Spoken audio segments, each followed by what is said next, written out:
Islam dan Kristen berpendapat mati atau menewaskan orang, mati atau mematikan, itu syahid. Semua pihak, Kristen juga berpikir begitu. Kalau saya bunuh orang Islam, saya syahid. Kalau saya mati pun, saya syahid.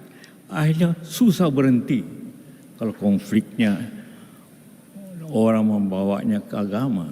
Boleh kita berbeda pandangan, boleh berbeda pendapat, silahkan beri kritik, tapi jangan sampai kita memberi statement yang mengarah pada kecemasan, membuat orang cemas terhadap negeri ini.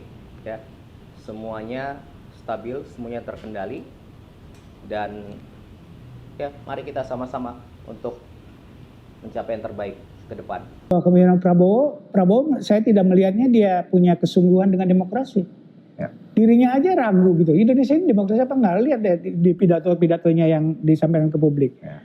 Kita demokrasi atau ya setengah demokrasi lah gitu. Atau demokrasi apa tidak? Ragu dia, gitu kan? Ya dia sendiri ngakuin gitu loh. Ya. Ragu dia. Karena dia menang juga dengan cara tidak demokratis. Dia tahu itu. Skenario yang disampaikan oleh Tamsil Indro. Kita selesaikan aja presidennya satu paket atau dimulai dari wapresnya, kan begitu. Nah, artinya apa? Memang mereka sudah membuat semacam simulasi-simulasi nih, ya kan? Kalau kita jatuhkan ya Prabowo, akan bagaimana penggantinya siapa? Kalau kita fokus hanya melengsarkan Gibran, ya kan?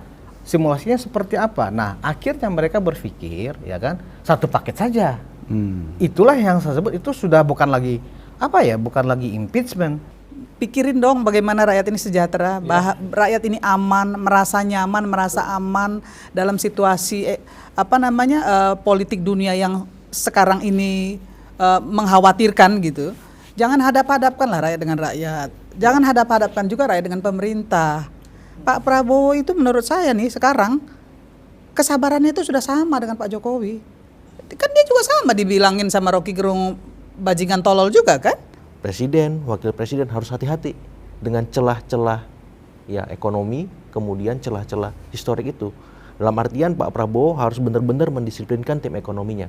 Nah, Mas Gibran harus benar-benar atraktif, menarik, dan dalam tanda petik bisa menjadi, ya tadi kalau pada bahasa Bang Budius, game changer Bang, yang bisa memastikan situasi dan kondisi hari ini lebih baik dan lebih stabil. Kritiklah dengan konsep bagaimana kita mengkritik secara kebangsaan untuk kepentingan bangsa ini. Ketika Anda nanti saatnya menjadi pemimpin atau kader-kader Anda menjadi pemimpin, orang akan melakukan hal yang sama. Tapi ini jangan-jangan karena orang-orang ini sebetulnya merasa bahwa ini orang-orang kalah, nggak diopen, terus ya udah kita ngomong ngawur aja gitu kan. Udahlah ikut garis Prabowo Gibran lah, ya kan? Mungkin dia kan punya kader-kader putra-putri terbaik. Bekerjalah untuk bagaimana membangun putra-putrinya bisa menjadi pemimpin bangsa.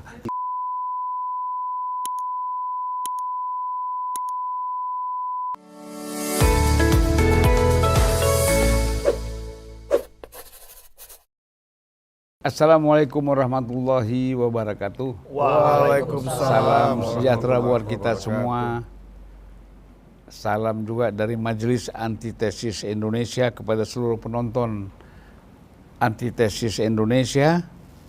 Kemudian salam juga kepada seluruh narasumber. Ada 5 ini. Saya mulai dari ujung itu adalah, gak boleh salah nih namanya, ngeri juga kita. Dr. Agung Baskoro. Oh belum. Oh belum. Doa beliau. Belum doktor. Tapi pikirannya udah profesor. Ini 1 semester lagi dokter. Ya. Anak Medan. Besar sekarang tinggal di Jawa Barat. Betul. Bekerja banyak di Jakarta. Ngoceh-ngoceh di Jakarta. Jadi pengamat di Jakarta ya. Betul, Abang. Karena Bandung udah terlalu banyak pengamat. Tapi kok namanya Jawa ya? Iya, Puja Kesuma. Putra Jawa, kelahiran Sumatera. itu mayoritas di Sumatera Utara. Jadi kalau mau jadi gubernur di Sumatera Utara harus pegang Puja Kesuma. Karena penduduk terbesar. Ya kan? Baru habis itu Tionghoa, habis itu Melayu, Tapanuli, baru campur-campur Padang sama Aceh. Padang sama Aceh di Sumatera Utara udah minoritas berkelahi terus. Apa? Dulu tuh ada kolam raja, saya cerita sedikit. Dia di Medan itu depan Masjid Raya ada kolam raja. Rebut-rebutan apa? Gerobak. Yang Aceh mau jual mie Aceh, Padang mau jual sate Padang. Jadi dorong-dorongan terus akhirnya ribut. Ini Bung Ade Armando, udah sangat terkenal, ya kan? Dia sekarang dia nggak punya partai. Siapa? Punya ya? Punya. Ya. Wah, ini kok Saya kan nggak berani nuduh apa kan? saya orang PSI. Saya kan nggak berani kan, ya kan? Karena dia nggak pernah muncul atas nama PSI, gitu. Nah, itu kita tahu politisi senior PSI, Itu baru cocok. Betul. Partai Solidaritas Indonesia. Siap. Salam solidaritas. Siap. Ketua umumnya Kesang, ketua hariannya Ahmad Ali.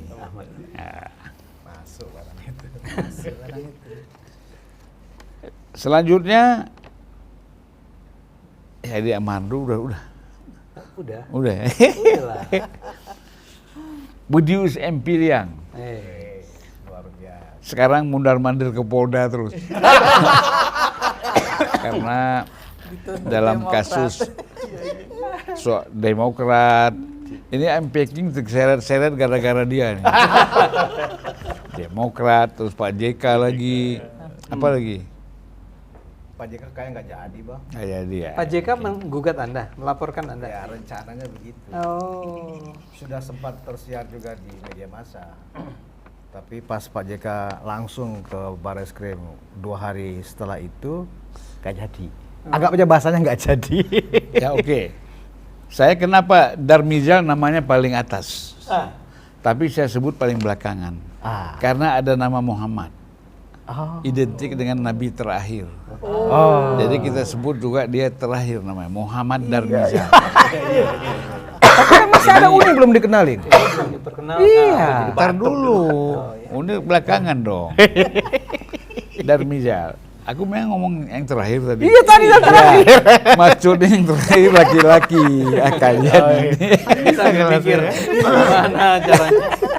Cepet. Ya, jadi yang terakhir buat laki-laki ya. Nah, Darmizal. Hebatnya Bang kita itu. Tangkas mengelaborasi. Jadi Muhammad Darmizal ini dia sempat mau akuisisi Demokrat. Ya kan? Partai ya. Nah, dituduh bahwa ini Pak Jokowi yang suruh. Setelah tanya-tanya, Pak Jokowi yang larang saya untuk ngambil Demokrat, bikin partai orang, bikin sendiri aja, kan gitu. Kata Pak Jokowi, nggak ada itu. Yang terlibat itu waktu itu kepala staf, Muldoko, KSP, kepala staf presiden. Tapi udahlah, itu masa lalu lah. Sekarang kan sudah rangkul-rangkulan dengan Pak SBY kan? Belum? Persahabatan itu kan tidak boleh rusak karena ruang dan waktu, Bang. Dia abadi, Bang. Bagaimana bersahabat orang kudeta dia? Kalau kepentingan berbeda. Iya, kata persahabatan. Ngelesnya bisa aja. kata Darmizal persahabatan tidak boleh retak. Pak SBY bilang persahabatan apa kok kudeta aku? Bang, kalau kita nggak bilang persahabatan, ini adik kita lagi dilaporkan nih, Bang. Jadi kan harus jembatan ada untuk menyelesaikan. Ya, ini ya, mediator ya. Nah, mediator. Kan kalau bermusuhan nggak bisa jadi mediator, Bang. Ya. Iya. Someday. Nah, ini Uni Irma Suryani. Caniago. Harus Caniago. Ya kan? Nah. Caniago Piliang. Gitu, Pak. Saya Caniago nih. Caniago juga. Lengkap sudah. Budi Caniago, Ranah Kutub Piliang. Kalau Kanda apa sukunya? Ya keduanya. Di antara keduanya. Keduanya. Jangan terlalu detail. Jangan terlalu detail. Ya kan? Walaupun Anies menang di Sumatera Barat kemarin kan. Nah, itu. Tapi yang terpilih Prabowo. Iya. Jadi kalau Irma ini kan sekarang masih anggota DPR RI yang ketiga ya. Yang ketiga. Yang ketiga dari fraksi Partai Nasdem. Masih. Fraksi Partai Nasdem. Masih, Bang. Masih.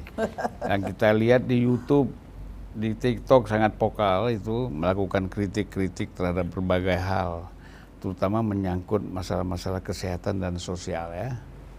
Nah, tapi hari ini kita tidak bicara kesehatan, Uni. Iya. Siap. Kan Uni ini unik, dia bisa masuk ke dalam ranah persoalan-persoalan politik yang paling dalam. Nah, makanya kan kita undang di sini. Nggak gampang lu cari politisi perempuan. Singa betinanya. Politik Banyak Indonesia. wanita di institusi politik, tapi sebagai politisi belum tentu. Nah, itu. Dan Pintar, cerdas lah. cerdas. Oke, saya mulai dulu dari Muhammad Darmizal, Bung Darmizal. Satu lagi saya lupa, dia ketua Rejo, relawan Jokowi yang konsisten. Dan menghantarkan Prabowo Gibran. Ya, Rejo untuk Prabowo Gibran. Hebat kali ya. Kata orang kok bisa gitu kau. Ya silakan Bung. Terima kasih Bang. Ada aja. Saya pernah mendengar ada gium yang disampaikan oleh Bung. Jika ingin memiliki tenaga kerja yang tangkas dan terampil, maka ambillah orang Jawa. Jika ingin menjadi orator yang ulung, maka ambillah orang Batak katanya. Tapi jika membutuhkan ahli-ahli berpikir, maka ambil orang Minang. Katanya gitu. Nah, di sini ini Minang minded ini. Beliau kerinci, ya Minang lah. Minang. Pujakusuma juga ada Minang. Jadi ini satu hal yang luar biasa, Bang. Ketika orang Minang Pendiri Republik ini kan orang Minang. membuat satu kompilasi, saya kira hasilnya akan nanti bagus. Muhammad Rum. Siapa lagi? Banyak kan? Saya coba flashback, terutama terkait dengan situasi sekarang, di mana begitu banyak orang-orang yang ingin mengkudeta dalam tanda kutip kepemimpinan Prabowo Gibran. Saya flashback bagaimana dulu peristiwa Bung Karno dengan Pak Harto. Kemudian peristiwa Pak Harto dengan para pembantunya yang di awal mendorong Bapak masih sangat dibutuhkan oleh rakyat. Kemudian para pembantunya juga yang mengatakan Bapak harus berhenti sekarang. Setelah itu terpilih Pak Habibie yang didukung oleh teman-temannya, dan teman-temannya pula yang ingin menggantikan Pak Habibie supaya segera turun. Begitu juga dengan Gus Dur. Kita lihat setelah itu bagaimana luka yang sangat dalam dialami oleh Presiden Megawati yang sampai hari ini belum terobati kayaknya. Hubungan beliau dengan presiden pengganti beliau. SBY. Nah itu. Ya. Dan yang terakhir adalah ketika Jokowi yang dipilih oleh mayoritas rakyat Indonesia periode pertama dan periode kedua juga digoyang-goyang orang terus terkait satu hal yang paling dominan, yaitu ijazah. Orang cerita tentang ijazah Pak Jokowi hanya di fase, kalau saya nggak salah itu 2012 ke sini. Beliau jadi gubernur DKI, beliau jadi presiden, karena fase sebelumnya sudah selesai di pengadilan Surakarta. Ada yang lupa, Pak Jokowi itu selesai dari Gajah Mada itu bekerja di Aceh, di pabrik kertas. Apakah beliau bekerja di Aceh itu membawa ijazah SMA?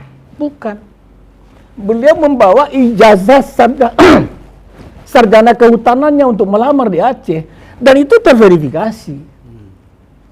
Kenapa orang lupa bicara soal pasar pramuka yang belakangan? Oh, sebelum lahir pasar pramuka itu jadi apa? Di Aceh udah dipakai jasanya Pak Jokowi untuk memverifikasi, untuk divalidasi. Beliau sebagai sarjana kehutan Gajah Mada untuk bekerja sebagai profesional. Kemudian baru beliau berangkat ke Solo. Apa yang terjadi belakangan? Kalau saya melihat dari urutan peristiwa tadi, ada orang-orang yang tidak konsisten dalam melaksanakan konstitusi karena sebagai ambisi. Padahal konstitusi itu sudah diatur sedemikian rupa. Impact hari ini orang ingin mengganggu kepemimpinan Pak Prabowo, dalam tanda kutip ya, tetap dari satu kekuatan politik yang masih sangat eksis hari ini, yaitu Presiden ke-7 Republik Indonesia, Pak Jokowi. Mengganggu Pak Jokowi jika berhasil, diharapkan lebih mudah menyelesaikan urusan dengan Pak Prabowo. Apa alasannya? Ada yang mengatakan bahwa Pilpres yang dimenangkan oleh pasangan Prabowo Gibran kemarin adalah buah dari peristiwa inkonsistensi dalam menjalankan Undang-Undang Dasar 45, yaitu merubah pasal tentang posisi wakil presiden yang ditambahkan frasanya sedikit. Bukankah Pak Jokowi tidak terlibat dengan urusan itu? Bukankah Gibran tidak terlibat dengan itu? Keinginan Pak Jokowi itu yang saya pahami dan saya mengalami adalah beliau ingin mendrive pembangunan ini untuk menuju Indonesia Emas itu, dan anak muda harus terlibat. Belum bicara tentang Gibran. Apa anak muda yang terlibat? Saya diundang, dipanggil oleh Presiden waktu itu ke Bogor, dan selesai kami bertemuan cukup banyak orang, Presiden Jokowi panggil saya khusus. Bang, beliau waktu itu manggil Bang kalau saya nggak salah. Adakah isu yang, saya lupa kalimat apa yang beliau ungkapkan waktu itu. Intinya gini, hubungan baik Darwizal dengan Pak SBY dan AHY. Karena kan saya pelaku KLB Partai Demokrat, yang kemudian Pak Jokowi diserang habis-habisan oleh kawan-kawan di Demokrat, kawan-kawan saya di Demokrat. Padahal Pak Jokowi sama sekali tidak tahu, tidak dimintai pendapat, apalagi izin beliau. Tanggal 19 Desember 2023 itu, saya jawab, Pak, hubungan saya dengan Pak SBY sampai hari ini masih sama. Seperti yang tadi saya bilang, masih bersahabat. Setidak-tidaknya saya menjadi murid beliau lah dalam bidang politik. Saya tanya, kenapa Pak? Beliau nggak jawab, ya adalah. Jika Bapak menginginkan AHY untuk menjadi pembantu, bolehkah saya bertemu dengan AHY untuk menyampaikan info ini? Beliau bilang tidak. Dan itu kita bahas ketika saya dengan Uni Irma bertemu dengan Pak Jokowi. Benar. Kenapa Pak Darmizal saya larang untuk bertemu dengan AHY dan Pak SBY terkait ini? Supaya beliau bilang, supaya lebih natural. Intinya, Pak Jokowi itu ingin anak-anak muda tampil sebagai generasi berikut yang meneruskan pembangunan Indonesia ini. Dan itu yang jadi komitmen dari Pak Prabowo. Jadikan diri saya sebagai jembatan bagi anak-anak muda ini untuk melanjutkan pembangunan di kemudian hari. Makanya orang nggak sabar. Prabowo mengatakan jadikan saya jembatan. Maksudnya Prabowo kan setelah 10 tahun. Jangan 2 tahun pula kau injak-injak aku jembatan itu roboh, kan gitu. Ya. Jadi korelasi kuatnya Bang, tidak konsistennya orang-orang yang ambisius itu menjalankan undang-undang kita, menjalankan konstitusi kita. Ya kalau mau bertarung lagi persiapkan diri. 2029 masih sangat terbuka. Tunjukkan hari ini kalau dia adalah menteri, kalau dia adalah oposisi, sebagai oposisi yang menginginkan hal yang sama, yaitu Indonesia yang maju. Cuman saya mungkin sedikit biar kita saya pindahnya gampang nih ke Bung Adi atau ke yang lain. Nah, ini kan sekarang ini yang masih rame itu kan dibahas tentang pidatonya, orasinya Prof. Mujani, Saiful Mujani. Betul. Siapa lagi? Satu lagi? Ferry. Tamsil Lindrung. Barawi? Istilah Barawi kan. Nah, seolah-olah kan mereka ini ingin membuat makar. Iya, Bang. Ya kan? Nah, jadi tentu ada reaksi kan. Nah, pro dan kontra di sini. Nah, dan itu bagaimana pendapatnya Pak Darmizal? Menurut saya, orang-orang ini adalah orang-orang yang sudah hampir tenggelam di dalam eksistensi dirinya, Bang. Ketika katakan ada tokoh yang selama ini diidolakan sebagai seorang pollster, hasil-hasil surveinya diyakini, kemudian dia sudah masuk politik praktis, dia menuju tenggelam, Bang. Untuk orang yang sedang menuju tenggelam atau orang yang ingin tampil kembali, maka dia harus muncul dalam isu yang paling sensitif. Bahkan bisa dibungkus dengan kira-kira, kemungkinan, atau apabila. Agar apa? Dia terhindar dari potensi pelanggaran hukum. Potensi pelanggaran hukum.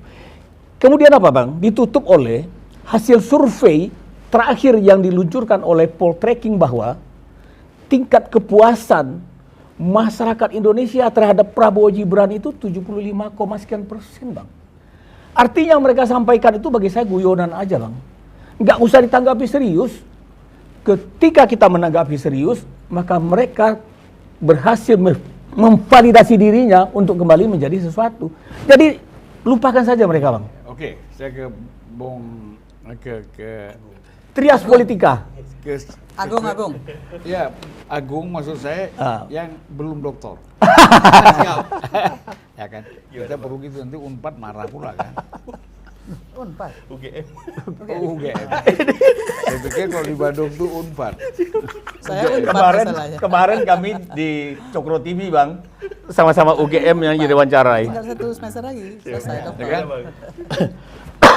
Sampai lupa saya mau nanya apa. Ya. Jadi kan begini. Iya, Bang. Sebagai seorang lembaga riset, Iya, Bang. researcher ya, Iya, Bang. senior seperti Saiful Mujani, Iya. sebenarnya bicaranya kan harus pakai angka saja. Iya. Sekarang ini tingkat kepuasan hasil survei dia Prabowo itu sekian persen, ya kan? Nah, lalu diungkapkanlah potensi-potensi berapa persen seorang presiden itu bisa bertahan. Iya. Jangan langsung mau bikin gerakan kan Iya, gitu. iya. Gitu situ salahnya. Jadi dia keluar dari segi nilai-nilai akademisi ya kan gitu ya.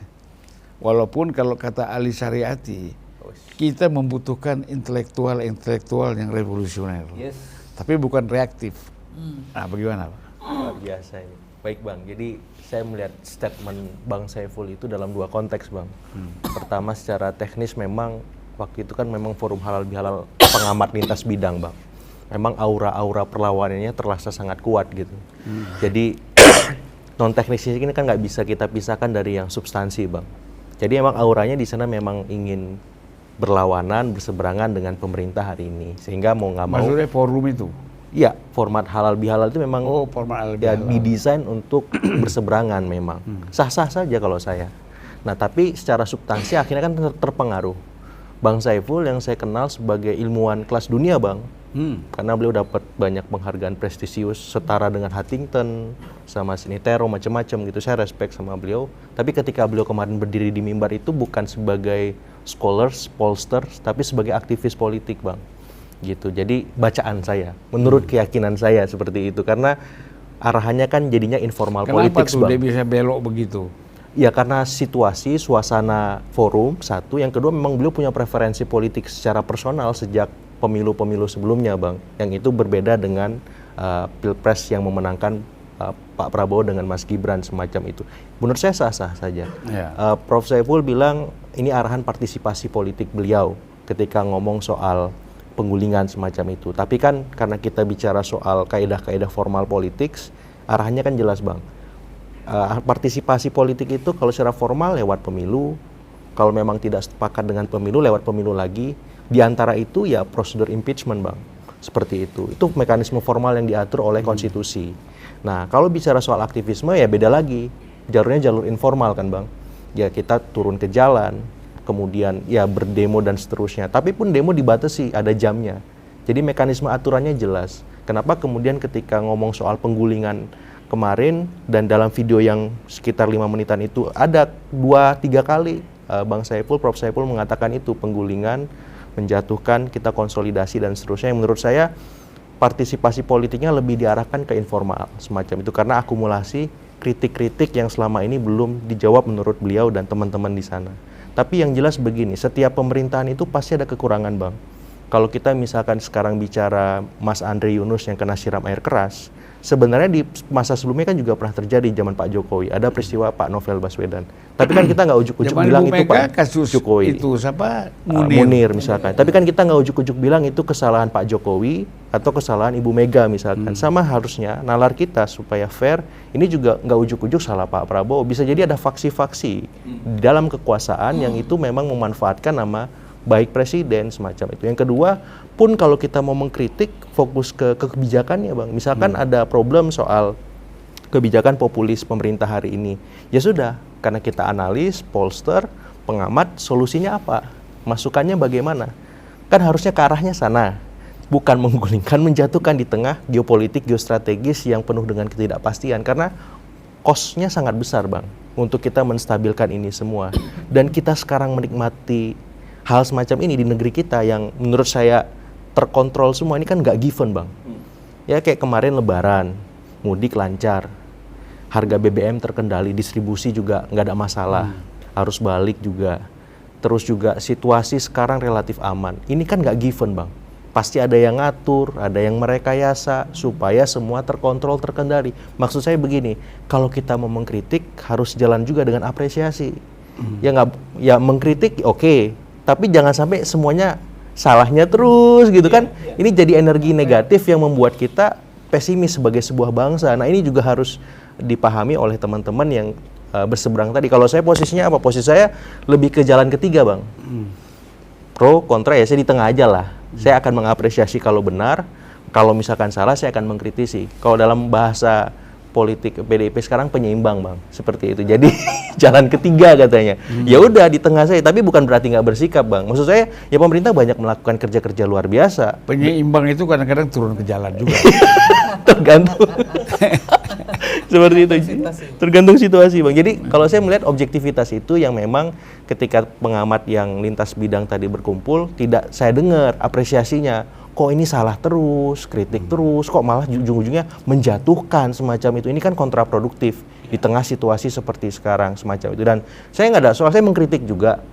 Tapi saya juga memberikan solusi karena posisi saya hari ini memberikan privilege saya bisa ngomong ke siapapun baik secara langsung lewat panggung depan maupun panggung belakang, Bang. Jadi teman-teman pengamat bahkan Prof. Saiful saya kira punya akses untuk melakukan itu dengan leluasa gitu.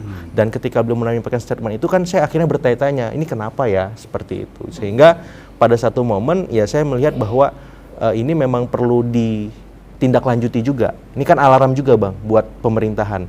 Ya, kalau saya berharap ya kenapa nggak diajak ngobrol. Pun kalau misalkan susah, saya kira ada banyak jalan untuk memediasi ya aspirasi teman-teman itu dengan cara-cara yang lebih moderatif ya, terlepas teman-teman tidak membuka ruang itu, tapi minimal karena Pak Prabowo ini punya mazhab rangkulisme, Bang, lawan kawan dirangkul semua, bahkan dikasih abolisi dan amnesti. Saya kira untuk mendengarkan itu pasti beliau nggak ada masalah semacam itu. Dan harusnya anak buah beliau ya, pembantu presiden yang lain harusnya lebih progresif ya untuk merangkul menjalankan mazhab itu supaya apa? Pengamat ini juga merasa diakomodir. Walaupun mungkin ya lebih banyak nafas-nafas yang disampaikan itu kurang objektif misalkan. Dan pada momen ini juga ya pengamatnya juga harus membuka diri terhadap kritik, Bang. Pengamat kan biasa mengkritik, harus siap juga dikritik. Betul, Bang. Jadi pengamat juga nggak boleh baper. Jadi kalau misalkan kemarin ada statement ada inflasi pengamat, kayak saya kan kena juga nih, Bang. Ya maksudnya ya udah kita terima. Oh bisa jadi saya pernah ngomong tidak sesuai bidang saya. Jangan baper juga pengamat gitu. Jadi karena kita menganut mazhab demokrasi ya kritik mengkritik mau dia dari seberang, dari dalam, dari pengamat, dari pemerintah, ya kita terima aja. Nggak boleh baper, nggak boleh merasa dizalimi. Demokrasi legowo. Legowo, ya, Bang. Ya ini Bung Ade, ya kan sering sekali kita lihat ya kasus seperti Andri Yunus atau di Iran juga ada kasus apa tuh perempuan dulu kan. Nah, kasus-kasus seperti ini, kriminalisasi seperti ini kan banyak dimanfaatkan oleh pihak intelijen untuk menyebarkan isu ini lewat media sosial, lewat berita-berita, kemudian ditangkap oleh sekelompok masyarakat, bikin gerakan protes pemerintah, bahkan bisa menggulingkan pemerintah. Nah ini kan kemarin banyak yang dijadikan contoh itu Andri Yunus kan. Nah jadi Prabowo mungkin sudah tahu kan? Kalau ngapain saya buat begini untuk ngancurin diri saya sendiri gitu loh. Pasti ada orang yang bermain untuk memojokkan pemerintah, untuk memojokkan presiden misalnya. Siapa itu? Bisa juga orang dalam pemerintah, bisa di luar pemerintah. Tidak menuduh di luar saja, di dalam juga ada. Kan gitu. Ya. Bung Karno jatuh dari dalam. Gus Dur dari dalam. Pak Harto semuanya dari dalam. Ya kalau SBY sama Jokowi kan nggak jatuh. Ya. Kan. Gitu Bung Ade, gimana Bung Ade menilai ini? Ya. Terus terang saya termasuk orang yang memang juga merasa bahwa kalau saja kasus Andri Yunus itu sebetulnya dilakukan oleh negara, artinya diperintahkan oleh Prabowo, itu tolol luar biasa. Iya. Itu tolol luar biasa karena ya malah menciptakan kemarahan orang terhadap kasus itu dan ujung-ujungnya adalah yang disalahkan jelas negara, jelas pemerintah. Kalau pemerintah yang buat? Enggak. Ya kalau pemerintah yang buat, dia melakukan itu seperti memberi memberi angin buat pihak lawan untuk menghajari dia kan. Jadi saya termasuk orang yang nggak percaya bahwa itu diperintahkan oleh itu perintahnya, bahkan saya termasuk orang yang nggak percaya kalau itu datangnya dari pimpinan TNI gitu loh. Ya. There must be some group of people di bawah sana yang entah kenapa melakukannya, termasuk dugaan bahwa ini dengan sengaja dibuat untuk menghancurkan kredibilitas pemerintah. Jadi menurut saya kalau Anda menggunakan kasus Andri Yunus untuk mengatakan negara ini sudah menjadi negara yang otoriter, kembalinya Orde Baru, saya akan terlalu simpel. Terlalu simpelan. Yuk kita debat deh. Ya. Nah, dalam hal ini tapi kembali ke tadi nih soal Saiful dan kawan-kawan. Saya sih melihat bahwa ini sebetulnya yang orang-orang yang ngomong di situ pada hari itu di situ ada Saiful, ada Faisal, Ferry Amsari, ada Islah Barawi, ada si orang UNJ itu siapa? Si Ubaidillah Badrun, sama Sukidi jangan lupa. Ini ada Pak Romo. Tapi dia nggak banyak dikutip lah ya. Yang 5 ini kan banyak sekali yang dikutip. Banyak sekali orang merujuk, ada cuplikannya di mana-mana. Tapi kalau kita dia repost, yang kita harus ingat ini 5-5-nya terutama minus Saiful dulu nih. Ini adalah orang-orang yang memang terlibat dalam pertarungan Pilpres kemarin dan semua sakit hati dengan kekalahan calon-calon mereka. Kita lihat aja kan. Ya, Islah jelas Saiful terlibat karena dia kan konsultan politiknya Ganjar. Apa iya? Iya. Iya.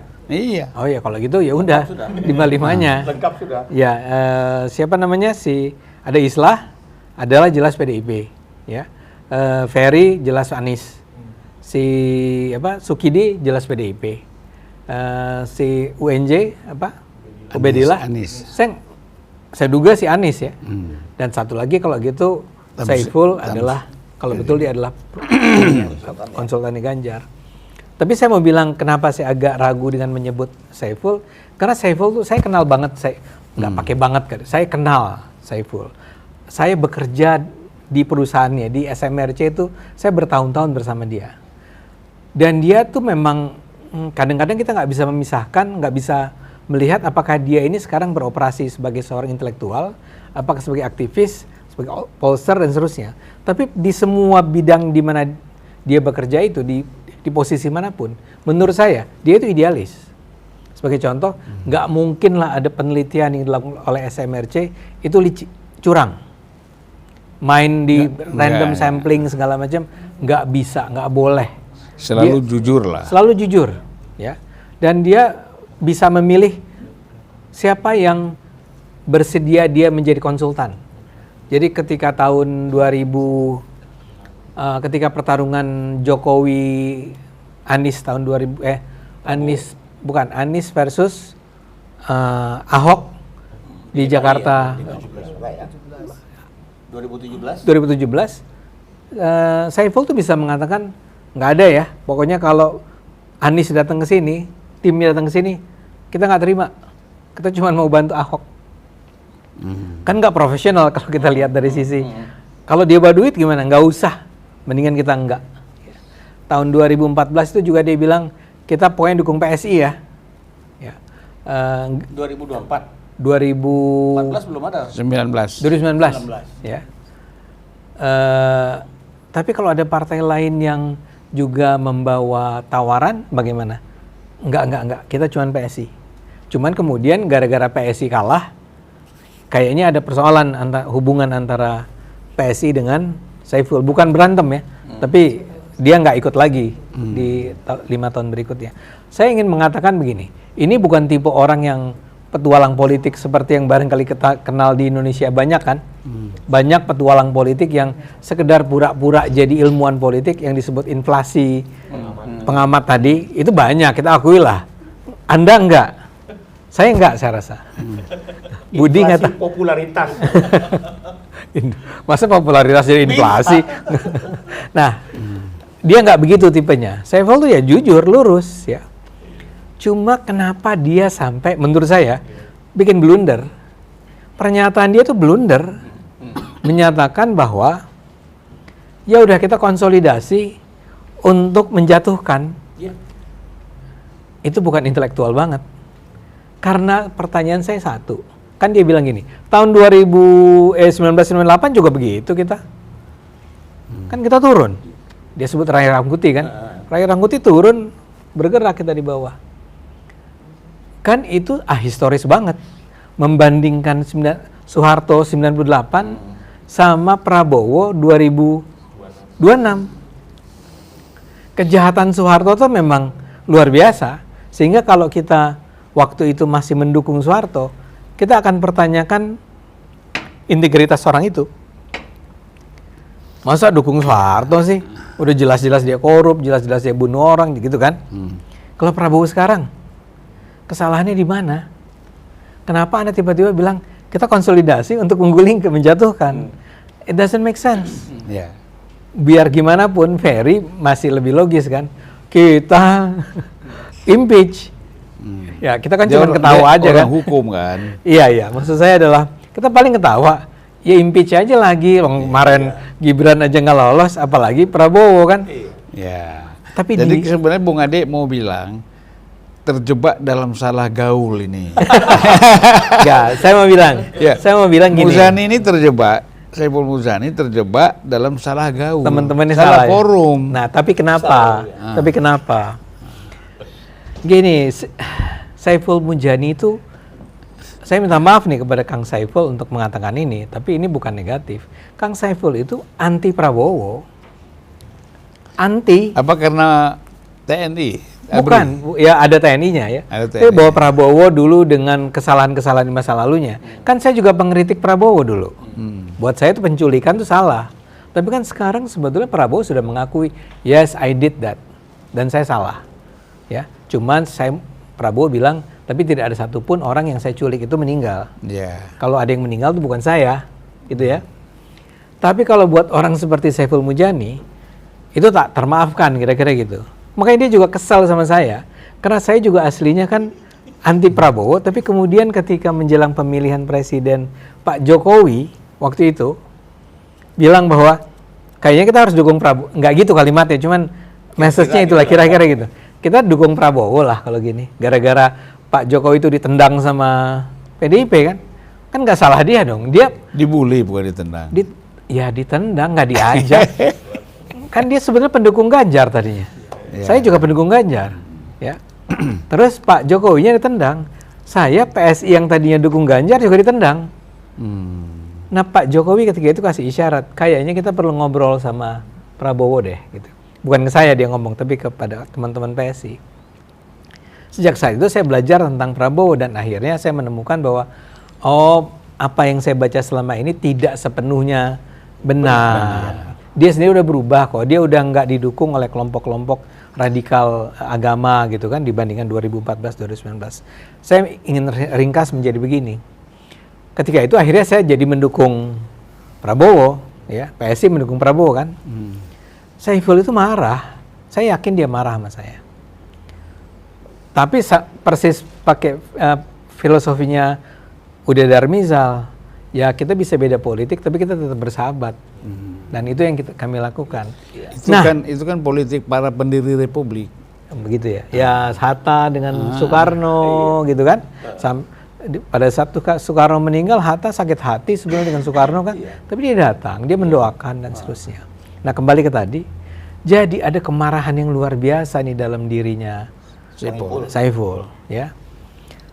Dan itulah yang saya rasa menyebabkan dia akhirnya menjadi konsultannya Ganjar. Saya nggak tahu lah bahwa dia konsultannya Ganjar, ya. Karena juga dia sebenarnya tidak terlalu nyaman juga dengan PDIP, ya di masa lalu. Jadi dia tuh sebenarnya marah, hadir di sebuah acara di mana Islah, saya respect Islah. Jangan salah ya penonton, I respect him so much. Bukan orang praktisi kan mereka kan pemikir. Ya cuman kan kalimat dia gini. Cuman saya ada praktisi. Saya sudah wakafkan diri saya. Astagfirullah, kenapa? Masa melawan Prabowo kamu mewakafkan diri Anda sih? Maksud saya gini, kejahatan Prabowo tuh apa? Dalam 2 tahun terakhir. Saya tuh bukan fansnya Prabowo. Lebih bagus wakafkan diri ke Iran serang Trump. Lawan Amerika kan. Ini masa wakafkan diri untuk memerangi Prabowo. Kemudian ya kalau Ferry Amsari emang dari dulu nyinyir lah terhadap Jokowi, sekarang ke Prabowo. Kemudian Sukidi ya kan orang itu pintar lah. Orang pintar sekali bahkan. Kuliahnya berapa tahun itu di Amerika Serikat. Pulang dukung PDIP, dukung Ganjar. Jadi dia bilang Indonesia ini totalitarian. Dari mana Mas? Totalitarian Indonesia itu mana? Emang kita serba ketakutan.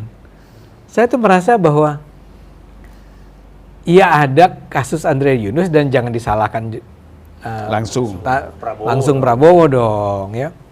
Ya mungkin ada. Tapi maksud saya gini loh, demonstran sekarang itu diapain sih sama polisi? Nggak diapa-apain. Ya ada ditangkepin lah, dibawa ke penjara, dibawa ke tahanan. Tapi kan kita ingat zaman kita dulu, dihajar beneran sama popor, kok ditembak, bayonet ke arah kita kan.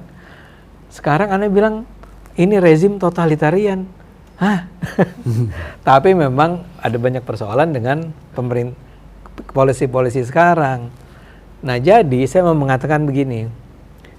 Kalau saja waktu itu Saiful lebih wise dan yang dia tindak lanjuti justru kritik-kritiknya, misalnya ngomong MBG, kita semua setuju lah MBG itu bermasalah. Ininya apa? Pelaksanaannya ya Pak? Niat baiknya luhur lah, kita nggak bantah itu. Cuman ini orang-orang di implementasinya potongan-potongan itu memang jika nggak beres, ya. Nah dalam hal ini ya udah omongin itu kayak misalnya isu tentang militerisasi sipil. Kita omongin ya. Dan orang seperti Saiful itu akan potongan-potongan tuh nggak fasih sekali kan untuk menjelaskan itu, apa betul itu terjadi dan seterusnya. Kenapa justru dia bikin dalam waktu yang sangat singkat, paling berapa menit tuh dia ngomong, 7 menit kali ya? Iya. Sekitar gitu. Malah bikin kalimat, mari kita konsolidasi untuk menjatuhkan Prabowo. Nah ini yang menurut saya, kita juga harus paham ya penonton. Kita marah, kita mungkin sebel, kita mungkin kesal. Tapi menurut saya kita juga harus berempati lah sama teman-teman ini. Ini ya misalnya gini, sama Islah saya gini dah, ini orang kalah, udah deh, kenapa nggak ikhlas kalah sih? Terus berpikir tentang 2029. Yes.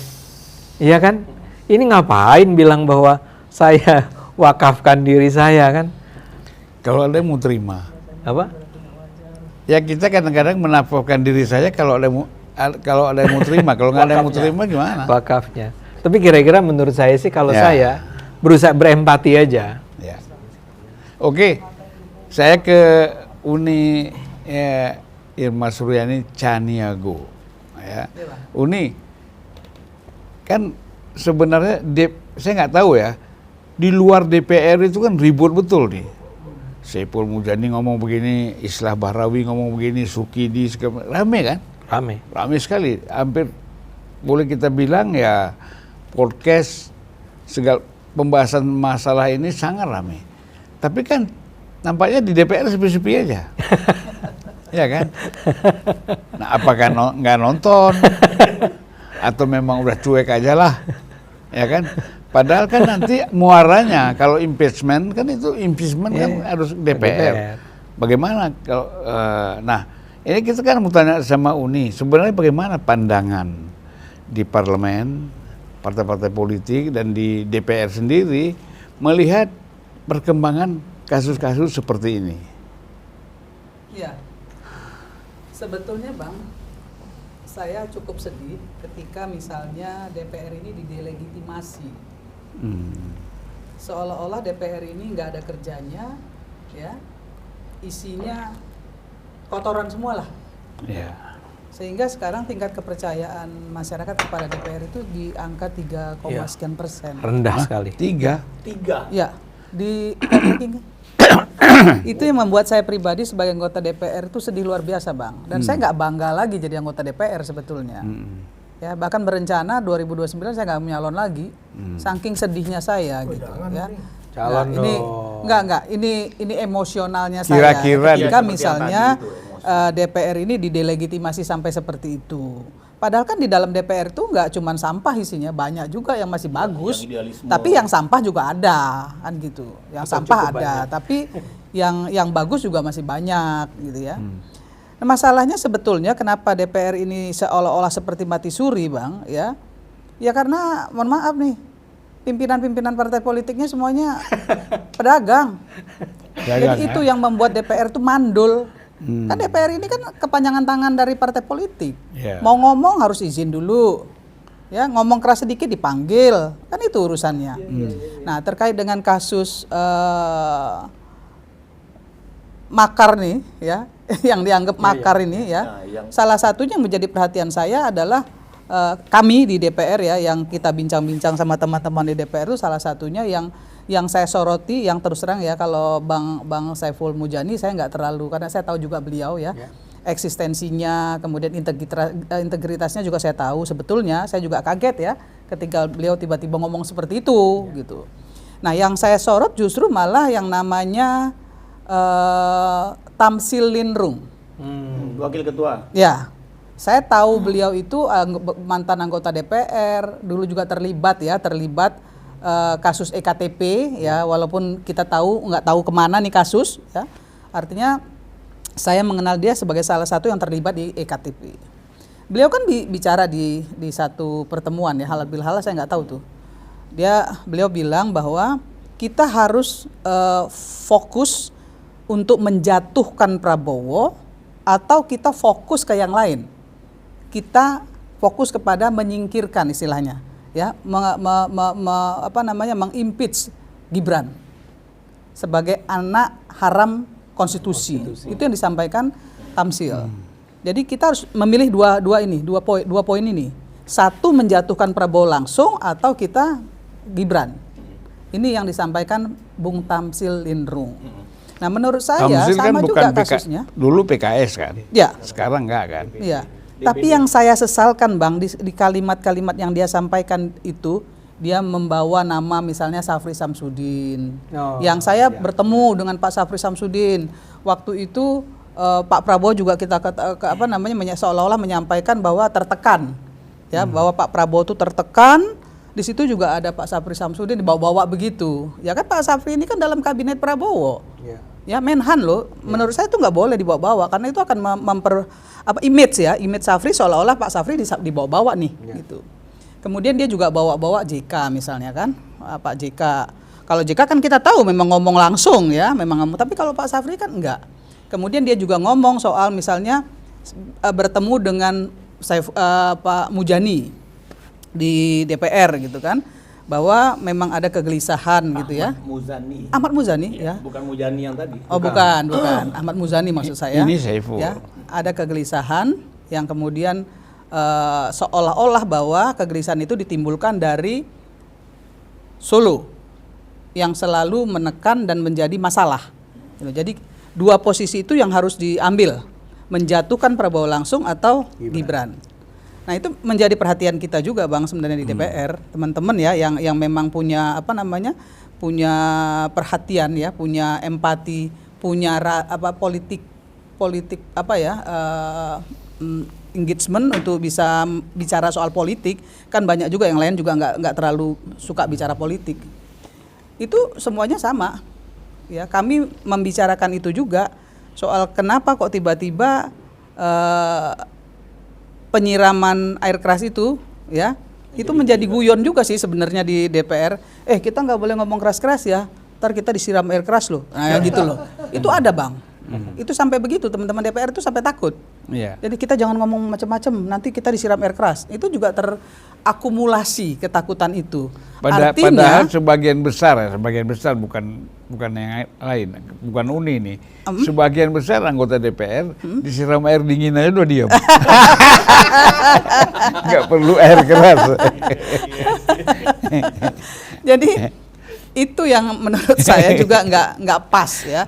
Artinya penggiringan opini dari orang oknum-oknum yang kemarin bicara soal makar ini tadi itu juga, dan kemudian kasusnya Andre Yunus itu juga mempengaruhi Bang, mempengaruhi.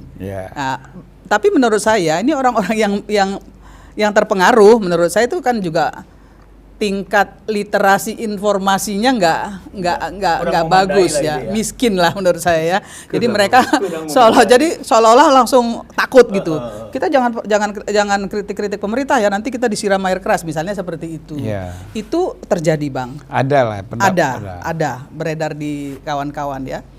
Sekali lagi saya ngomong sama mereka seperti yang Bang Ade bilang bahwa kasus Munir, Novel Baswedan, kalau kasus Munir memangnya Megawati yang suruh.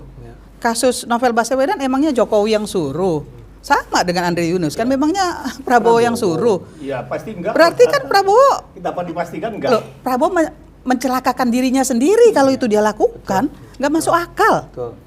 Nah, itu yang tidak dipahami.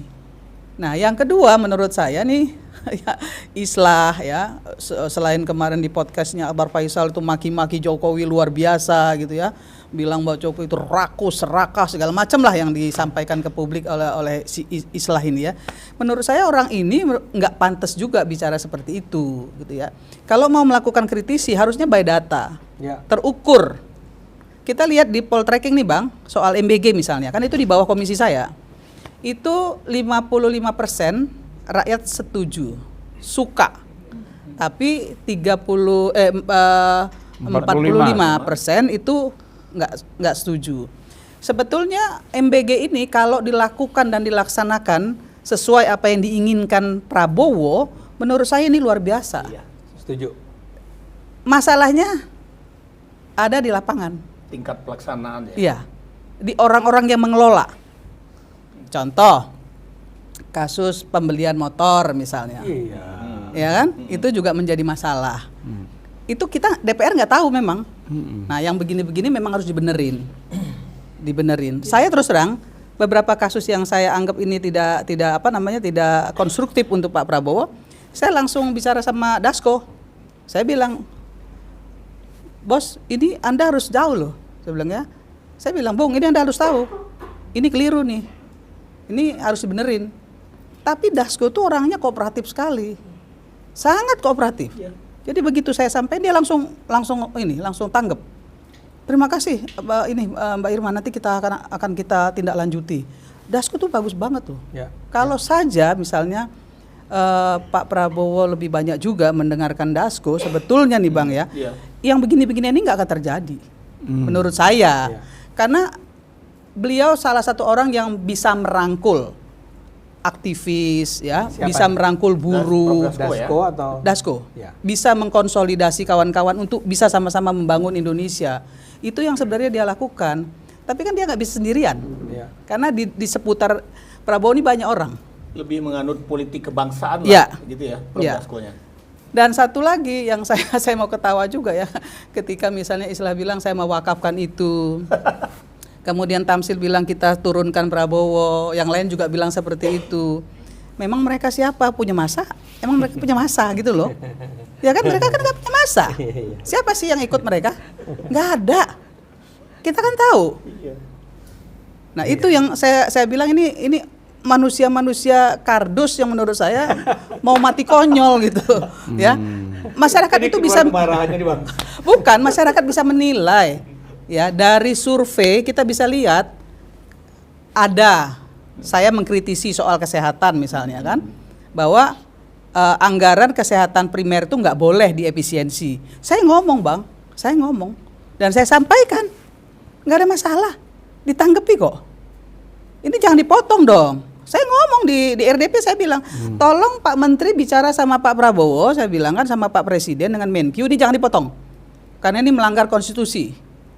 Ya, masyarakat nggak bisa berobat loh ini kalau misalnya ini di efisiensi, kan bisa kita sampaikan. Kenapa kita tidak melakukan kritisi secara konstruktif? Gitu. Nah, nggak serta-merta karena ini nggak dipotong kita gulingkan ya. Unik tapi kalau di DPR tuh betul nggak sampai sekarang nggak pernah ada RDP tentang ini MBG? Siapa bilang? Ada kemarin saya nonton. Kita ya kan saya nggak lihat di TikTok saya bicara soal MBG.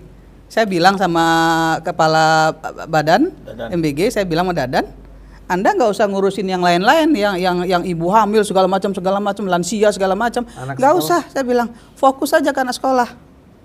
Saya kritisi, dan saya orang yang bisa langsung telepon beliau, ini salah loh, ini tolong diklarifikasi, ini salah loh, ini jangan begini. Tapi saya langsung ngomong ke beliau, saya nggak mau bicara ke publik dan bikin gaduh nggak. Saya panggil ke ruangan saya ke DPR. Pak Dadan ya saya panggil. Nah itu yang saya lakukan. Dengar dong, nggak dengar saya. Ngomong keluar. Ya, nggak dengar saya sikat di RDP. Saya bilang, lu dengerin gua nggak? Saya bilang ini saya bicara langsung ya. Nah baik-baik nih, kalau nggak saya sikat di RDP. Ini yang kita bilang tadi, singa betina politisi Indonesia nih. Bang, di situasi ekonomi dunia saat ini yang begitu sulit, harusnya semua orang bergandeng tangan loh. Yes, setuju. Bergandeng tangan untuk bisa menyelamatkan Indonesia, menyelamatkan bangsa ini. Itu yang harus dilakukan. Nice. Kalau ada hal yang harus dikritisi Bang, silahkan Bang, teriak-teriak silahkan. Pak Prabowo juga nggak marah kok. Kita sebenarnya kan nggak ada masalah tuh. Ini yang masih aktual ya. Saya bukan apa-apa. Dalam kaitan ini, kasus Iran ini kan bisa dikasih contoh. Ya. Bung Ade ingat, seorang sutradara yang dapat penghargaan dari Hollywood. Yang dia menjelek-jelekkan pemerintah Iran sehingga dia tidak bisa pulang. Kalau pulang dia dihukum. Dihukum mati. Ya. Di Iran. Di Iran. Tapi kemarin dia pulang karena nggak bisa naik pesawat, dia pulang jalan darat lewat Turki. Dia masuk ke Iran, bersama-sama pendemo dia mendukung pemerintah Iran. Langsung dia cabut, gak ada hukuman lagi sama dia. Jadi kan bayangkan, bisa bersatu demi kepentingan negara. Betul. Gitu loh. Kita kenapa nggak bisa gitu bergandeng tangan tadi? Ini yang kita menyedihkan, dikit-dikit kritik, hantam, ya kan? Impeach. Ini belum apa-apa. Bangun tidur pagi-pagi udah impeach. Ada orang bangun tidur pagi-pagi apa ya? Belum ucek-ucek mata udah cari kesalahan Jokowi apa hari ini ya, gitu. Bang, nggak, satu lagi yang saya mau bilang, 5 orang ini punya masa berapa sih? Kita bahas yang nanti. Sadar nggak gitu? Ini kita bahas nih, yang sesi kedua. Oh, sesi kedua. Jangan Oke. cepat-cepat. Jadi sekarang ini ke Pak Budius. Ini pengamat, pemain, macam-macam. Penulis skenario, penyandang dana bukan? Pemain, sutradara Nggak, sekarang jarang di kantor, saya kira penyandang dana juga. Dia bagi-bagi nih. Jadi gimana Pak Budius ini pilihan di dalam kita lihat apa yang dibicarakan tadi, ya kan? Saya boleh ambil makanan kan nih? Boleh, saya tahu pisang goreng saya salah. Matanya ke situ. Saya udah tahu nih makanan Bung Adi. Siap. Mau? Ada yang mau? Lanjut dulu. Lanjut. Mau itunya Bung Adi? Sebentar ya penonton, maaf. Sabar. Sabar. Ya, jadi Silakan. Bung Budius, kalau kita lihat kan ini saya kira banyak sekali kan pernyataan-pernyataan yang menyangkut makar. Makar ini sebenarnya bahasa Arab. Ayat Quran itu. Ya kan? Wa makaru wa makarallah wallahu khairul makirin. Bahasa Arab. Kalau kalian membuat makar, kata Tuhan, ketahuilah aku juga punya makar. Kata Tuhan, dan pasti makar aku yang lebih sukses, kata Tuhan itu. Yaitu makanya orang Iran bilang Trump bikin makar, Netanyahu bikin makar, Tuhan juga punya makar. Tahulah bahwa makar Tuhan itu yang sukses. Nah itu makar itu dari bahasa Arab dan ayat Quran. Sebenarnya biasa-biasa aja kan, tapi karena ada kata-kata penggulingan, jadi makar itu menjadi seolah-olah negatif dan kejahatan, kan gitu. Gimana Pak Budius menilai makar-makar yang panjang sekali rantainya ini? Ya. Tentu saya bicara sebagai anak Sulo Mulyono ya Bang. Hai. Makar itu bagi saya dan Bang Adi barangkali itu kata yang sakral dan membanggakan. Karena logo UI itu kan makara. Jadi ketika makar sekarang menjadi diksinya menjadi negatif, sebenarnya saya juga sedih. Tapi nggak apa-apa lah. Toh yang menyampaikan itu kan orang-orang kelompok lebay, kelompok nyinyir gitu. Nah, Mbak Irma bilang kardus. Kardus. Nah sebenarnya gini Bang, dalam perspektif saya kalau dilihat dari situasi yang berkembang hari ini, itu sebenarnya kunci dari semuanya ini adalah Gibran itu adalah game changer. Dimulai dari situ sebenarnya. Gibran adalah game changer. Jadi kehadiran Gibran ya pada saat mendaftar sebagai pasangannya Pak Prabowo itu semula kan orang pesimis lah ya, nggak akan menang lagi. Gibran kan nggak punya pengalaman, masih muda. Nah, tapi ternyata angkanya menunjukkan sebaliknya. Pada saat itulah orang sudah mulai berbicara, berarti kalau 2024, 2029, berarti kalau 2 periode 2034, 10 tahun. Kenapa? Karena semua orang akhirnya tahu Bang. Ternyata anggaplah bahasanya kontrak ya. Kontrak ketika Pak Jokowi menyetujui anaknya untuk menjadi pasangan Pak Prabowo itu 10 tahun. Artinya kan sampai 10 tahun. Dari 2024 sampai 2034. Nah, disinilah titik krusialnya bagi kaum lebay dan kaum nyinyir ini atau manusia-manusia kardus yang kalah RT 16% dan RW 24% ini. Kenapa saya bilang mereka harus segera membuat semacam timeline ya. Ketika mereka berbicara dari 2024 sampai ke 2044 berarti diasumsikan kalau tidak dipotong di jalan mereka akan puasa dalam kekuasaan itu sampai lebih dari 20 tahun. ya kan? Nah, karena itu satu-satunya cara untuk mereka kembali ke kekuasaan tebas di tengah. Nah, disitulah kita mulai melihat indikasi dari ketika Gibran didelegitimasi dengan Fufu Fafa, ya kan? Kemudian makzulkan Gibran oleh Forum Purnawirawan, diglorifikasi istilah Gibran anak haram konstitusi, ya. Kemudian dicari-cari, wah Gibran ternyata terkait narkoba dan seterusnya. Nah, kenapa Gibran ini harus disingkirkan? Ya kan? Dalam konstelasi politik 2029. Karena kalau Pak Prabowo ya ternyata berubah pikiran, tidak lagi menjadikan Gibran sebagai pasangannya pada saat 2029 nanti, ada dua kemungkinan yang akan dihadapi oleh Gerindra atau Prabowo. Satu, yang pasti masanya pendukung Mas Gibran itu notabene adalah masanya Pak Jokowi, ya, yang mana kita tahu tingkat kepercayaan publik kepada Pak Jokowi itu sebagai mantan presiden pun sangat luar biasa, tertinggi di dunia sampai sekarang, di atas 75%, itu kan luar biasa. Jadi captive marketnya Pak Jokowi di masyarakat itu tak tergoyahkan meskipun sudah tidak menjabat sebagai presiden. Oke, nah karena itu ya, kalau kemudian Gibran itu tidak disandingkan dengan Pak Prabowo, opsi pertamanya Gibran akan nyapres sendiri, akan head to head dengan Prabowo, ya kan? Nah karena itu harus ada, mereka susun kaum lebay ini beberapa strategi untuk semacam agenda setting ya, semacam agenda setting. Misalnya kita penjarakan Gibran, kita suruh dia keluar dari dari pemerintahan dan kemudian dia jadi pengusaha aja, atau habisin bapaknya. Jadi agenda setting ini semua yang terjadi sampai sekarang ini, dari finaan ijazah palsu Pak Jokowi, ya, kemudian bermanuver sedemikian rupa, itu kenapa? Anggaplah mereka menuju pemangkasan di tengah jalan ini, mereka itu sudah berubah strategi sudah mungkin lebih dari 10. Karena gagal. Kan gitu, dari Fufu Fafa gagal. Gini, kalau ada isu katanya kalau terjadi chaos, Prabowo Gibran turun, katanya transisi presidennya itu JK, betul nggak tuh? Isu itu memang ada, Bang. Dan itu bagian dari agenda setting mereka sebenarnya. Ya kan?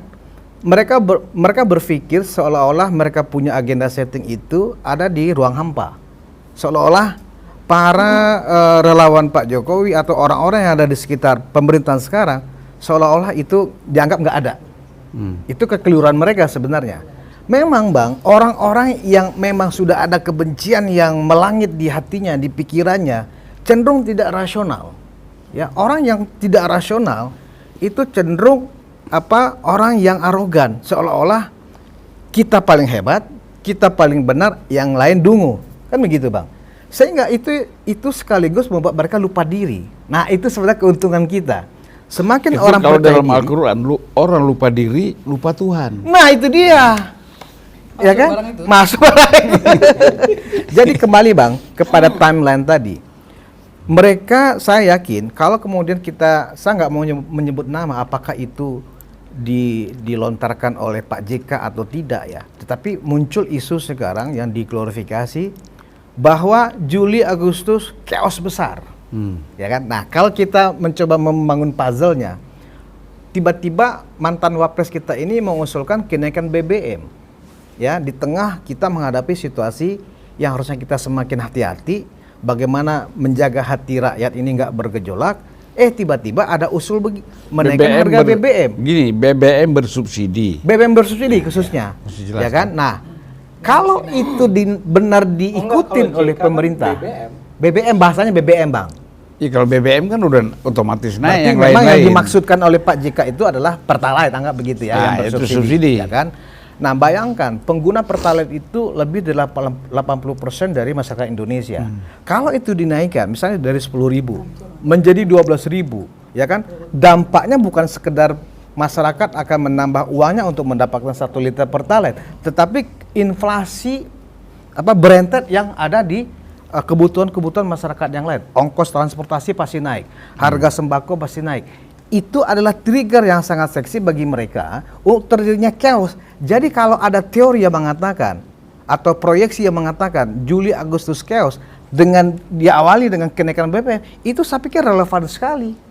Nah, jadi ketika ini kemudian gaduh, ya kan, ada skenario nanti ya kita mau seperti yang dikatakan oleh Tamsil Lindrung itu ya kan, kita gulingkan Perlu saya aja ingatkan, Prabowo kau atau kita naikkan dulu Budi Gibran. bukan lagi monolog ini, lagi dialog loh. Satu episode nih Bang. Jadi satu episode kan? Ya, satu lagi. Belum. Nggak apa ngomong terus. Oh. Belum dipotong. Oh, belum dipotong. Saya pikir saya sudah dipotong karena ya mungkin terbiasa monolog setengah jam ya kan. Jadi saya pikir ini jadi satu episode aja untuk monolog ruang konsensus. Nah, Bang, kembali kita ke apa yang tadi saya jelaskan. Kalau misalnya skenario itu terjadi, ya bocor juga tuh, mereka ini orang-orang nggak bisa ngerem mulutnya juga ya, sehingga rahasia-rahasia mereka tanpa sengaja akhirnya diketahui oleh publik. Misalnya skenario yang disampaikan oleh Tamsil Lindrung, kita selesaikan aja presidennya satu paket atau dimulai dari wapresnya, kan begitu. Nah, artinya apa? Memang mereka sudah membuat semacam simulasi-simulasi nih, ya kan? Kalau kita jatuhkan ya Prabowo, akan bagaimana, penggantinya siapa? Kalau kita fokus hanya melengsarkan Gibran, ya kan, simulasinya seperti apa? Nah, akhirnya mereka berpikir, ya kan, satu paket saja. Itulah yang saya sebut itu sudah bukan lagi apa ya, bukan lagi impeachment, tapi itu adalah sebuah perbuatan pidana makar ya, yang memang saya dua episode di monolog ruang konsensus saya berulang kali menghimbau aparat keamanan ya, khususnya TNI khususnya, karena ini sudah mengganggu keamanan negara. Saya pikir tangkap orang-orang ini, bukan lagi di proses hukum, tangkap aja dulu karena ini sudah berpotensi untuk mengganggu keamanan negara, stabilitas politik gitu loh. Kalau tangkap itu kan terlalu jauh. Bikin kencing celana aja. Caranya Kan dulu, cari tangkap dulu, diinterogasi kan kalau nggak biasa tuh kencing celana ya. Minimal begini Bang, dengan ditangkap dulu, ya ada semacam shock terapi, ya, yang kemudian masyarakat menilai Prabowo tegas kok gitu loh. Nah ini kan yang sekarang ini kita tidak melihat, mohon maaf, kita pendukung Prabowo Gibran 2 periode, tapi hingga hari ini ya ketegasan yang saya harapkan dari seorang presiden kita itu belum terlalu kelihatan bagi saya. Ya masih mencoba retorika, ya saya pemaaf, saya sudah dikhianati, tapi saya pemaaf, ya kan. Saya sudah sering dibohongi, saya sudah sering dikhianati, tapi saya pemaaf. Saya pikir konteksnya bukan Pak Prabowo sebagai pribadi. Mungkin beliau lupa Pak Prabowo itu adalah kepala negara sekaligus kepala pemerintahan. Ya, artinya ada kehormatan yang mewakili republik ini. Ketika ada orang-orang kardus ya yang mencoba mengganggu kekuasaan yang itu adalah amanah dari rakyat, aparat keamanan langsung ciduk mestinya. Baru kemudian diproses sehingga wibawa pemerintah tegak. Kalau misalnya khawatir wah otoriter, enggak, kita akan menjelaskan kepada publik bahwa itu bukan tindakan otoriter, itu justru tindakan mengamankan negara. Begitu Bang. saya beda pendapat ya. Silakan. Ya dalam hal ini saya beda dengan Mas Budi ini. Saya ngerti lah, kira-kira berempati juga lah dengan Budi ya. Cuma pertama, secara hukum itu sebetulnya tidak dimungkinkan. Penangkapan hanya karena orang bikin pernyataan turunkan Prabowo dengan cara mengonsolidasi diri. Itu memang tidak dimungkinkan. Memang tidak ada pasalnya.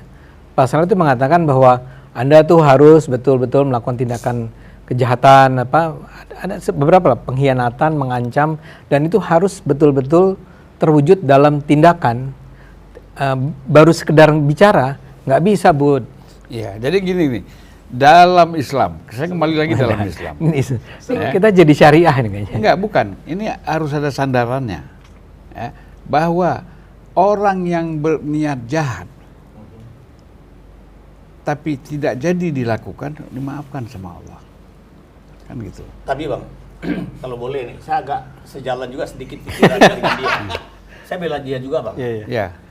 Perlu juga tindakan tegas aparat hukum, bukan terhadap orang yang sudah bicara itu, tapi terhadap orang-orang yang sudah jadi tersangka begitu lama atas kasus EKTP. tuduhan Jokowi punya ijazah palsu. iya. Itu udah boleh tangkap itu. Itu ya. Ya. Kan begitu panjang tuh. Tapi sedikit lagi saya tambahkan, Bang. Tadi kita menyinggung soal oposisi yang perlu cerdas. Hari ini kan turbulensi energi dunia, Bang. Prabowo sudah bergerak cepat mengantisipasinya dengan persiapan menggunakan biofuel dan lain-lain. Dan Indonesia kan adalah produsen sawit terbesar di dunia. Mestinya para oposisi dan orang-orang kaum nyinyir ini memberikan saran lain. Ketika diversifikasi minyak tanah ke LPG itu, sekarang sudah mesti ada diversifikasi baru lagi, Bang. Dari minyak tanah ke LPG kan diversifikasi yang ekstrim. LPG itu hampir semua kita impor. Padahal kita eksportir terbesar untuk LNG. Kenapa kita kelompok-kelompok ini yang nyinyir ini tidak coba memberikan dorongan? Gini. Dulu Menggunakan- kan gas kita kan yang di apa tuh di Maluku Utara, di Maluku itu kan sudah dikontrakkan dengan Cina pada masa Mega. Kan gitu. Iya, betul, Bang. Jadi resources kita, Ya, zaman Mbak Mega. iya kan. tangguh dan lain-lain Tangguh itu kan dengan zaman harga yang Ibu sangat Mega murah. itu kan. Artinya maksudnya gini, Bang. Tapi udah, saya tuh tiba-tiba merasa bahwa udah nih terlalu baik hati ya. Misalnya menganggap mengapa mereka tidak mengajukan saja usulan soal apa LNG tadi. Maksud saya begini, mereka itu memang tidak sedang berusaha memberikan masukan. Mereka itu cuman pengen bilang, orang diganti nih. Jadi maksud aku gini, Dasarnya lain. nyinyir harus produktif, tapi juga jangan nyinyir idiot, kira-kira gitulah. Tadi kan beliau bilang nih kaum nyinyir nih, harus ada hal-hal yang konstruktif. LNG itu luar biasa jumlahnya di tanah air kita ini. Setuju. Cuman ya silakan nih, maaf. Saya mau kasih tahu begini. Sebetulnya nggak akan Prabowo Gibran ini aman jika Ada if-nya ya. partai koalisi itu solid. Gerindra kadernya juga solid dan tahu kalau tanpa Jokowi Pak Prabowo nggak akan jadi presiden. Kekuatan Pak Jokowi yang berada di dalam kabinet itu nggak usah lah dinyinyirin, ini orang Jokowi harus disingkirin. Kan ada juga kader-kader yang mungkin kepengen duduk tapi kemudian bilang bahwa orang-orang Jokowi ini menjadi beban Prabowo. Sadar nggak sih kalau Pak Prabowo itu bisa jadi presiden karena dukungan Pak Jokowi? Nah, kalau saja partai koalisi ini kompak, ya, kemudian tidak ikut juga dalam mengadu domba ini kardus-kardusnya nggak laku. Saya Nah, gini. itu ukuran saya loh, itu ukuran saya. Nggak akan laku nih kardus-kardus gitu. Tapi karena ada ruang yang juga dimainkan gitu ya, di orang-orang bodoh ini tadi yang nggak paham bagaimana Pak Prabowo bicara tanpa restu Pak Jokowi saya nggak akan nyalon. Kan itu Pak Prabowo bilang. Nah, kenapa sekarang Pak Prabowo itu seolah seperti orang yang sangat sabar? Kan dia bilang saya berguru dengan Pak Jokowi. Jokowi itu sampai di karakternya dibunuh sekalipun dia diam. Hidup Jokowi. Saya kemarin bilang sama Pak Jokowi, Bapak ini kenapa sih kok kayak begini banget gitu? Tangkep Pak orang-orang itu. Pak Jokowi bilang apa? Kalau saya tangkap mereka, saya hajar mereka pada saat saya menjadi presiden, orang akan bilang abuse of power. Itu bukan saya sama sekali. Yang kedua, Mbak Irma, kalau saya ini nggak dipukul secara fisik, anak istri saya nggak dipukul secara fisik, saya nggak akan pernah bereaksi, Mbak Irma. Mau dikatain goblok, tolol, jokodok, saya nggak peduli, saya kerja aja. Itu urusan Mbak Irma aja lah. Itu omongan Pak Jokowi, ya nggak? Di satu sisi saya marah gitu loh ya, dengan kesabarannya Pak Jokowi ini saya marah gitu. Karena orang ada yang menganggap terlalu baik, ya. Ini Pak Jokowi kok bodoh banget sih, kok mau digini-giniin gitu loh. Ini marah karena kesabaran Pak Prabowo. Tapi itulah ya yang ditiru Pak Prabowo gitu loh Bang. Kesabaran itu yang ditiru Pak Prabowo sebetulnya. Nah, masalahnya banyak juga nih kader-kader di bawah ya di dalam partai itu sendiri nggak paham itu, nggak paham suasana kebatinan Pak Prabowo dan Pak Jokowi. Atau Itu mungkin yang menurut saya ada ruang yang memang bisa digarap oleh orang-orang nyinyir ini. elit partai sengaja mungkin Ya. membuat kader-kader ini nggak paham supaya nggak bisa protes kan. Bang, situasi misalnya Pak SS dibawa-bawa namanya, itu kan sudah mengadu domba sebetulnya. Kan publik menilai itu. Tapi kan kok kita ada nggak urusan tahu, apa? Nggak tahu pasti juga Uni, apakah benar hanya dibawa-bawa namanya atau jangan-jangan juga seperti itu, kan kita nggak tahu juga kan. Iya, betul. Tapi image negara, image kabinet itu harusnya nggak boleh. Kalau menurut saya loh, jangan sampai itu keluar. Karena artinya Lazimnya. Iya, lazimnya. Artinya kan kabinet ini nggak kompak. Dan ada ketidakkompakan. Contoh, ya, misalnya Teddy bilang nggak ada reshuffle. Teddy bilang ada reshuffle, tunggu aja sebentar lagi Pak Prabowo yang akan bicara gitu. Sementara Menteri Sekretaris Negaranya bilang kita belum pernah ada rencana. Nah, yang begini-begini nih Bang nih menurut saya, janganlah satu sama lain tuh saling merasa paling dekat sama Prabowo, paling paham, sehingga tidak ada tabayun di antara mereka, tidak ada saling berkomunikasi. Itu juga yang merusak kabinet ini. Nah, Tapi itu saya kritik. Tapi mereka kompak terus ya. Berbeda tapi kompak terus. Iya, itu Bang. Jadi menurut saya itu kritik saya. Gini, kalau tadi kan Budius bilang masalah rencana-rencana naikkan BBM segala macam. Padahal situasi masih bagus. Kita anggap JK ini aja seperti anak kecil. Memang anak kecil. Udah sepuh, Bang. Enggak. Maksud saya contohkan contoh ibarat. Ya.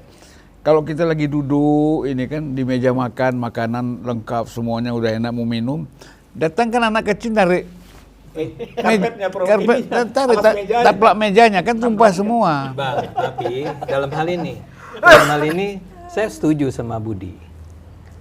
Kan Tadi beda. enggak, yang ini nih, yang ini. Oh, nih. yang ini.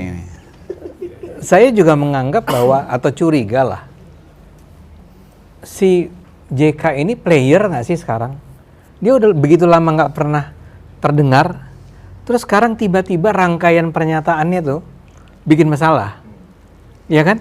Dia ngomong dari ini aja dia protes, apa namanya? Ijazah asli atau apa? Oh, itu ijazah asli.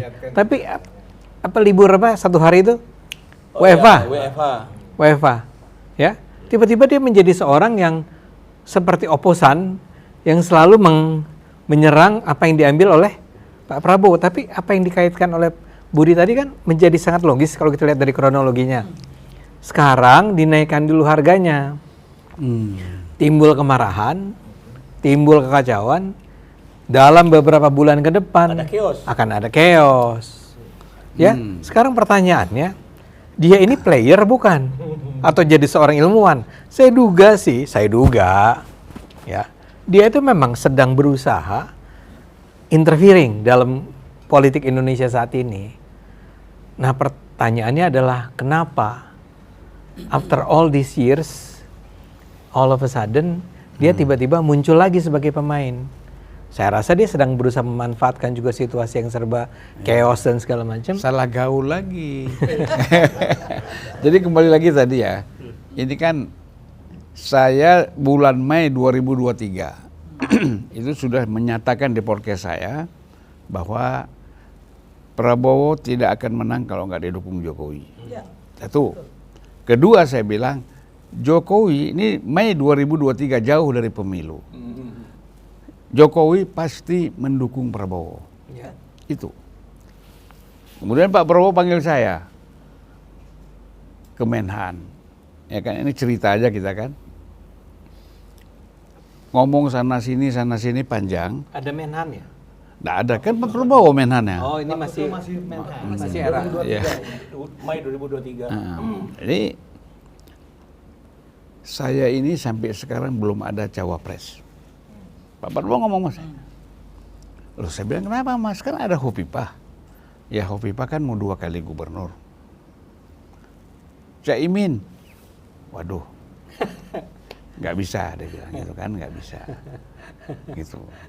Terus kalau gitu saya bilang carilah anak-anak muda seperti Sandiaga Uno dulu yang memang mereka tidak terlibat dengan kasus-kasus.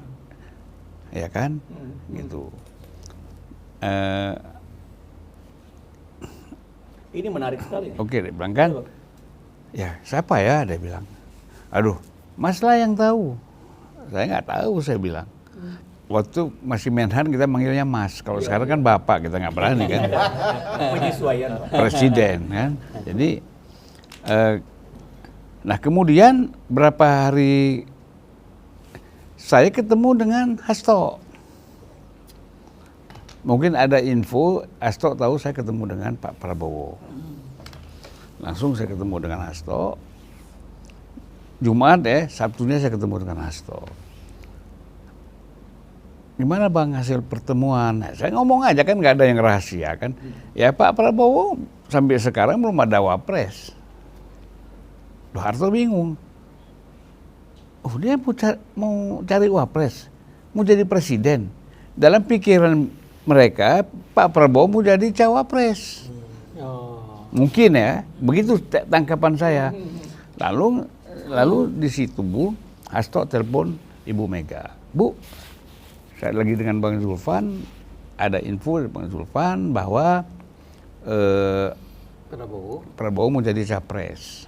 Akhirnya buru-burulah Mas Hasto ini ketemu dengan Ibu Mega. Gak lama kemudian buru-buru juga Ganjar dideklarasikan capres. Dalam feeling saya ya, kita nggak menuduh, ini feeling lah. Kan kita orang politik kan mesti ada feeling. Kalau nggak mati aja kita. Ya kan? Feeling saya nih, yang saya rasakan, oh jangan-jangan buru-buru deklarasikan Karena info abang tadi. Supaya Prabowo tidak mikir Ganjar mau jadi cawapres. Karena ada opsi itu juga. Dari Pak Jokowi itu ada opsi itu loh, gitu kan. Cuman waktu itu kan Ganjar masih tinggi. Lebih tinggi surveinya dari Prabowo, mana mungkin. Jadi dianggap satu partai besar, kedua surveinya lebih tinggi. Dan didukung Jokowi. Ada yang didukung oleh Jokowi, maka pantas Pak Prabowo yang jadi cawapres. Makanya Hasim itu mencak-mencak kan. Dari segi usia, pengalaman, segala macam, harusnya Prabowo yang capres. Itulah yang terjadi gitu loh. Nah jadi Prabowo memang sedang mencari. Tidak ada paksaan dia memilih Gibran itu seolah-olah terpaksa. Memang real. Loh, kalau kamu mau melibatkan, mau dapat dukungan Jokowi all out 100%, ya harus Gibran. Terlepas lagi soal MK ini segala macam tuh di luar itu. Tapi kan secara politik seperti itu. Gitu loh. Jadi saya kira real dan rasional ini. Cuman kan ini orang kadang-kadang ngelibatin segala macam seolah-olah Jokowi maksa kan. Padahal kan waktu Idul Fitri Prabowo datang ke sana kan. Itu kan saya ketemu Prabowo Jumat terakhir di Ramadan, ya kan. Waktu Idul Fitri Prabowo datang ke Solo, kemudian Gibran pakai baju dukung Prabowo, ya kan. Nah, disitulah mereka mungkin ngobrol waktu silaturahmi halal bihalal. Ya kan? Kalau mungkin Pak Jokowi tanya, gimana cawapres kita, katanya. Udahlah Pak, saya sama Gibran aja, kata. Mungkin kan Pak Bro. Karena Ganjar udah jadi capres. Udah deklarasi. Tanpa sepengetahuan Pak Jokowi, gitu. Nah jadi ini kan kita lihat harus nature. Semua nih orang ini lihat ini rekayasa, ada begini, nature aja lihatnya. Saya ngalami, gitu loh. Nah, terkait dengan cerita abang ini yang juga nature, ya bahwa memang tidak ada rekayasa pasangan Prabowo Gibran ini. 2023 itu kan Gibran masih wali kota Solo, ya kan? Justru yang diketahui oleh Gibran pada saat 2023 itu, dia ini justru sebenarnya sedang diarahkan untuk 2 pos, Bang. Tidak ada tuh pos cawapres. Jateng 1, DKI 1. Jadi artinya apa? Di satu sisi dari cerita Bang Zulfan, Pak Prabowo Mei 2023 masih bertanya, saya belum punya cawapres. Bukan. Pernyataan saya itu bulan Mei. Feelingnya ya kan gitu lah. Nah, tapi kayak itunya sekitar bulan puasa itu. Ya, bulan 2023 lah, agak masih Menhan waktu itu beliau. Nah, jadi kalau kita kaitkan ya dengan tuduhan para kaum lebay dan kaum nyinyir ini, memang sudah apa ya? Kalau kita yang paling simpelnya itu udah takdirnya seperti itu dari Yang Maha Kuasa. Satu, Pak Prabowo 2023 aja belum, masih bingung nih siapa cawapresnya. Sementara Gibran itu sedang dipersiapkan untuk Jakarta 1 dan Jateng 1. Sama-sama nggak ada korelasinya gitu loh. Pak Prabowo itu kan tidak ada alternatif. Katakanlah waktu itu kemungkinan Erick Thohir. Tapi Erick ini sudah buat blunder. Karena dianggap dia membiayai gerakan demo-demo yang dipimpin oleh Lutfi untuk menggagalkan MK keputusan terhadap Gibran. Gitu. Satu lagi menyangkut tadi masalah menteri-menteri Pak Jokowi. Pak Prabowo bilang, itu ngomong langsung di depan saya dengan beberapa teman Pemret. Dia bilang bahwa saya puas sekali dengan menteri-menteri Jokowi yang ditaruh oleh Pak Jokowi. Yang pada masa Pak Jokowi mereka jadi menteri dan saya teruskan pada masa saya. Bahlil, Erlangga, semuanya lah. Yang mana yang dianggap orang Jokowi, saya merasa puas bekerja sama dengan mereka. Nggak ada masalah. Apa yang dipersoalkan? Itu kata Pak Prabowo, gitu loh. Iya kan? Jadi Tapi kembali ke JK. iya. Bang, kita sampai 2 jam ya, Bang? Jangan. 3 menit lagi. Nih, Ya, sedikit iya. lagi lah. Belum closing statement. Silakan, Bang. Jadi gini ya, kita masuk closing statement sekarang. Bung Ade, ya kan? Kok jadi saya yang closing? Enggak. Setelah Bung Ade ngomong JK gini-gini, closing. Iya. Yes. Kalau closing statement, saya merasa bahwa saya setuju tuh dengan pernyataan bahwa kita sekarang udah 2006, ya. 26. Ya 2026, sehingga sebenarnya kita masih punya 3 tahun untuk menuju 2029. Apalah gunanya ya? Apa sih gunanya? Kita udah lewat lah masa Roy Suryo, mesti udah selesai. Roy Suryo ini seharusnya sih tidak butuh waktu terlalu lama lah untuk maju ke pengadilan dan dinyatakan bersalah. Tapi sekarang kenapa harus terus-menerus juga diciptakan riak-riak baru nih, ya? Kenapa kita nggak duduk sama-sama untuk diskusi-diskusi yang lebih serius? Ya termasuk di dalamnya adalah kebijakan-kebijakan Prabowo yang mungkin perlu dikritisi, ya kita kritisi dan kita diskusi sama-sama. Dan saya yakin orang kayak Bu Irma misalnya pendukung Prabowo tulen, tapi kalau mau bicara MBG, beliau juga akan bicara dengan kritis. Dan kita membiasakan politik yang lebih sehat lah. Ya, otokritik.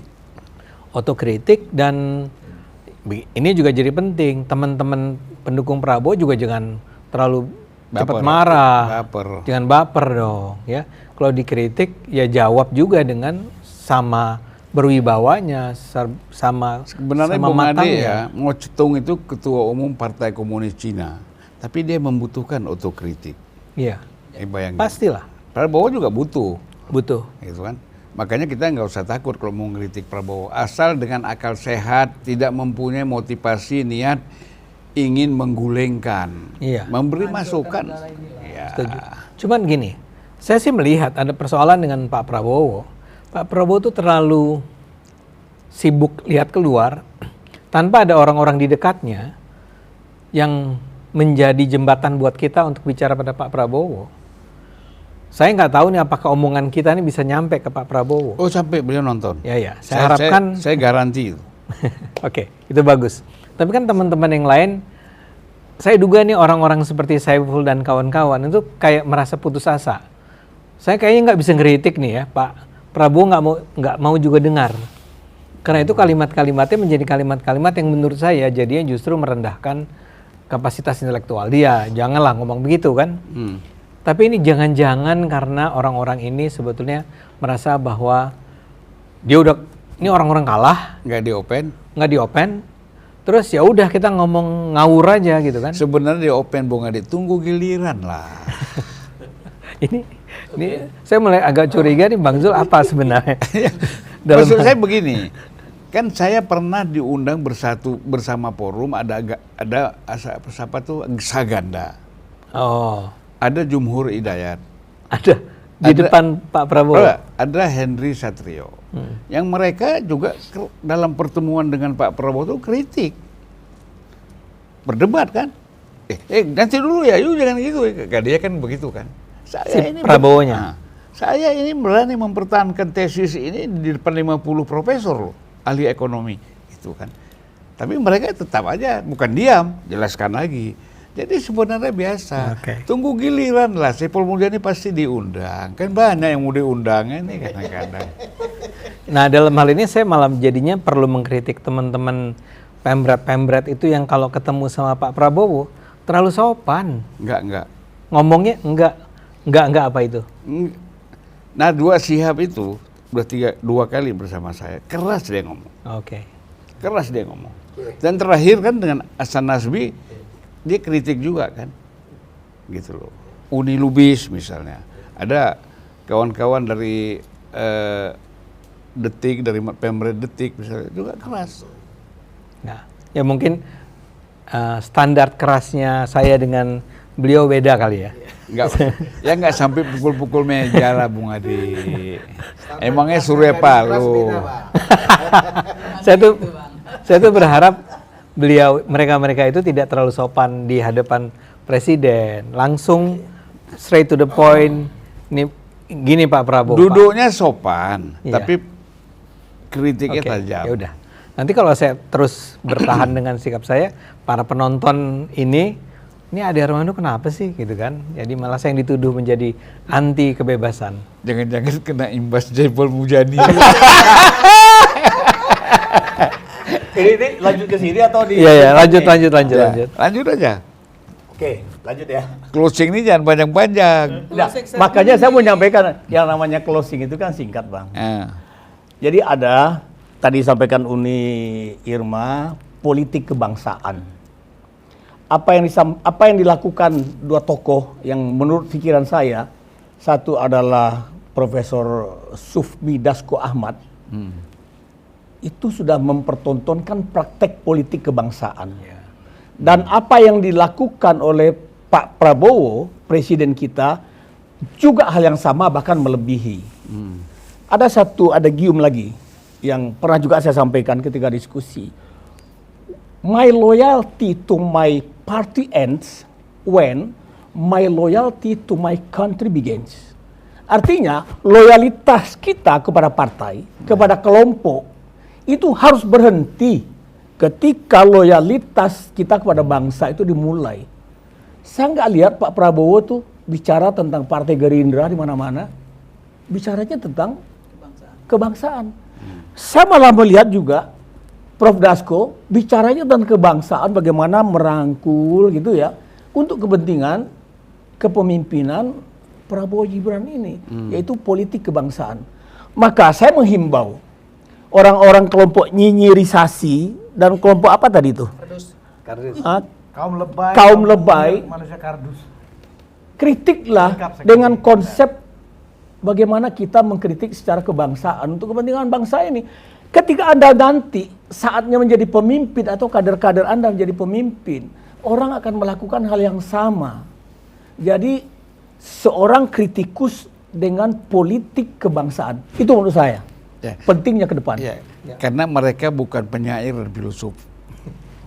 Kalau kritik penyair, filosof itu pasti bahasanya lain kan. Lanjut sampai tajam gitu. Nah, dia kan baru ngomong. Nanti orang bingung closing yang mana, dia ngomong yang mana. Jadi Agung dulu.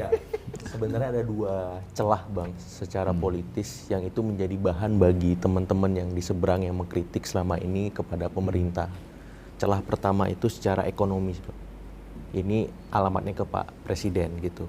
Ada gap di survei, di banyak survei kredibel terhadap kepuasan publik secara keseluruhan itu jauh Bang. Kepuasan ekonomi itu hanya 35-38. Secara keseluruhan tuh 75-80. Ini kan jembatannya harus difasilitasi Bang. Jadi tugas atau pekerjaan rumah Presiden Prabowo hari itu bagaimana kepuasan ekonomi terhadap Presiden pemerintah itu naik Bang. Jadi tim kabinet ekonomi harus kerja sangat keras. Kalau nggak bisa di reshuffle segera. Nah yang kedua, celah yang menurut saya paling penting, celah historik Bang. Kalau tadi kepada Pak Presiden, pekerjaan rumahnya, ini ke Mas Wakil Presiden. Celah historiknya apa? Belum ada wakil presiden yang terpilih 2 kali atau diajak oleh presiden. Nah, otomatis Mas Gibran harus menjawab itu. Dengan apa? Kinerja, dengan apa? Dengan, ya istilah saya, kerja-kerja yang inovatif, progresif, revolusioner. Karena apa? Kalau ini tidak dioptimalkan, kerja presiden dan wakil presiden, ini bahan bagi teman-teman yang selama ini mengkritik untuk terus melakukan kritik-kritik itu secara lebih, ya bukan hanya konstruktif, tapi juga destruktif, Bang. Jadi maksud saya, presiden, wakil presiden harus hati-hati dengan celah-celah ya ekonomi, kemudian celah-celah historik itu. Dalam artian Pak Prabowo harus benar-benar mendisiplinkan tim ekonominya. Nah, Mas Gibran harus benar-benar atraktif, menarik, dan dalam tanda petik bisa menjadi, ya tadi kalau pada bahasa Bang Budius, game changer, Bang, yang bisa memastikan situasi dan kondisi hari ini lebih baik dan lebih stabil seperti itu. Ya, jadi mengenai itu menarik tadi, wakil presiden nggak pernah 2 kali ya. Dalam pemilihan langsung, wakil presiden itu kan sekali. Yang pertama Pak Jokowi siapa? Pak Yusuf Kala. Pertama SBY siapa?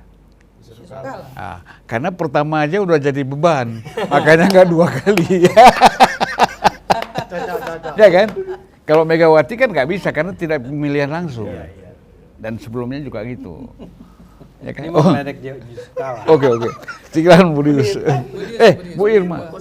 Bu Irma. Ini baru selesai tadi. Iya, Bu Irma. Iya.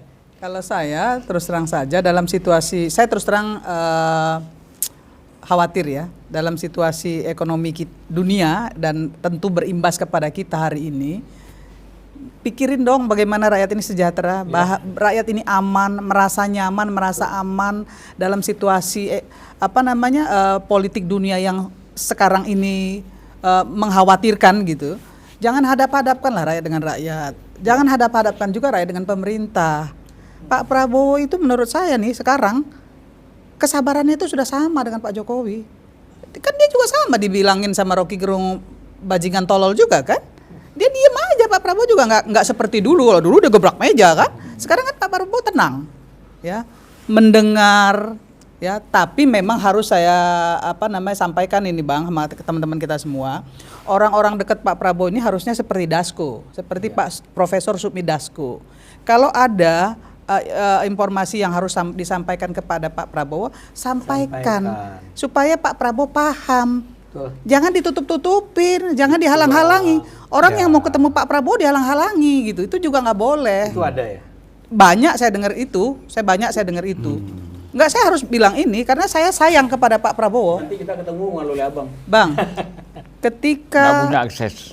ketika Pilpres selesai, Pak Surya Paloh, Ketua Umum saya menyampaikan dukung Pak Prabowo Gibran, secara otomatis walaupun sejak awal saya memang dukung Pak Prabowo Gibran karena ada Pak Jokowi di sana, itu saya langsung bekerja untuk Pak Prabowo Gibran. Saya mengamankan semua program-program yang ada di Komisi 9 untuk Pak Prabowo Gibran. Itu yang saya lakukan. Jadi jangan justru malah mengobok-obok bangsa dan negara ini untuk chaos. Seperti yang Adinda Agung bilang, mahal ongkosnya, ya. Kerugian yang akan ditanggung oleh bangsa dan negara ini nggak bisa mereka pertanggungjawaban dunia akhirat tuh untuk manusia-manusia kardus itu. Itu yang saya ingin sampaikan kepada mereka. Ya jangan dong menghadap-hadapkan rakyat dengan rakyat dan rakyat dengan pemerintah. Stop. Ya, kita dukung Pak Prabowo Gibran. Ada yang salah kita kritisi, lebih kita kurangin. Ya kan, kalau lebih kita kurangin. Kalau kurang ya kita tambahin. Apa sih susahnya? Apalagi Pak JK sudah pernah 2 kali loh jadi wapres. Ya sudah cukup juga dong. Gagal yang pertama. Gagal loh, 2 kali loh. Gagal. Oh gagal. Gagal. Bukan 2 kalinya gagal, dua-duanya gagal. Ya gagal, makanya nggak dilanjutkan. Saya bilang Pak JK 2 kali jadi wapres ya kan, tapi kalau jadi presiden gagal ya itu Pak Bang Supan bilang ya gagal ya. Saya tim pemenangan Yusuf Kala. Oh gitu Bang ya. Iya. Pesan saya cuma itu Bang. Ya. Secara tegas. Jadi manusia-manusia kardus ini sadarlah ya, kedepankan rakyat daripada kepentingan pribadi. Saya nih kalau kardus ini ada satu yang saya nggak bisa lupa. Udah tahu nih, udah tahu. Belum. Nggak tahu, saya nggak tahu. Belum tahu. Jadi begini, kita kan 20 orang, waktu mau keluar dari Iran, mau nyebrang ke Azerbaijan, diinterogasi oleh intel kantor presiden, bukan imigrasi. Iran. Nah, kalau imigrasi selesai. Jadi kan karena waktu itu banyak sekali Mossad, CIA yang ketangkap, kami kan baru-baru ini Bang ya? baru-baru ini waktu keluar dari Iran, Waktu awal-awal perang. kan ditanya pekerjaan segala macam, saudara ini ditanya kan. Nah, setelah saya itu ada yang bingung, Bang, aku ini apa? Aku kan kerja aku potong ayam, dia bilang. Iya, benar. Pekerjaan aku kan potong ayam di Bogor. Apa kira-kira Jawabannya. kau jawab aja, aku tukang potong ayam, aku bilang gitu kan. Bingung juga, ongkosnya mahal ke sini kok bisa kok sampai potong ayam. Tahu-tahu ada yang bilang apa? Ditanya pekerjaan kamu apa? Kardus katanya. Tukang kardus. Ya udah, oh tukang kardus. Kebetulan kardus juga kardus bahasa Iran. Jadi paham dia. Oh ya kardus kata. Jadi saya ingat kardus ini, ingat itu, aduh. Kardus jadi penyelamat nih. Lolos gara-gara kardus dia, aduh. Kalau enggak ditahan, ayam, ya? Bukan ayam. Ya, Budius lanjut. Ini closing terakhir nih. Enak juga diskusi di kalangan termul ini ya. Ini kalangan Dia bukan terlalu independen ini. Iya. Sekarang saya pikir kita ini lampu kuning, Bang. Ya, untuk pemerintahan Prabowo Gibran ini secara tingkat elektabilitas atau tingkat kepercayaan publik. Ya, ini lampu kuning. Kenapa saya bilang lampu kuning? Kemarin kita kan dapat hasil riset dari Poltreking ya. Bahwa tingkat kepercayaan publik kepada pemerintahan ini di angka 75%. Yakin ya dengan poltreking ya? Ya, kita kan melihat seluruh media kemarin kan memberitakan itu, Bang. Ya. Bagi saya ini adalah hasil dari kerja-kerja negatif, campaign negatif yang mereka kerjakan di antara timeline panjang yang sudah mereka siapkan. Ya, kaum lebay, kaum nyinyir, dan kaum kardus itu tadi. Nah, saya juga dengar apakah ini riset yang salah, apa riset yang benar. Pak Safri Samsudin katanya tingkat elektabilitasnya sekarang sudah di angka 7,5%. Saya nggak tahu tuh riset siapa yang mengeluarkan itu, ya kan? Nah, 7,5%. Capres, oke. Nah, kalau misalnya kita Lebih tinggi Anies berapa? 19. Nah, saya akan melihat nih ada unsur tadi kan kita bicara dalam adakah orang dalam, ya kan gitu ya, Bang. Lagi-lagi yang namanya analisa kita akan mencoba bukan cocok lagi tapi mengkaitkan relasinya ada atau tidak. Nah, saya melihat kenapa ini lampu kuning? Kalau ini dibiarkan terus dengan alasan kita adalah negara demokrasi, kita punya dilindungi konstitusi untuk menyatakan pendapat.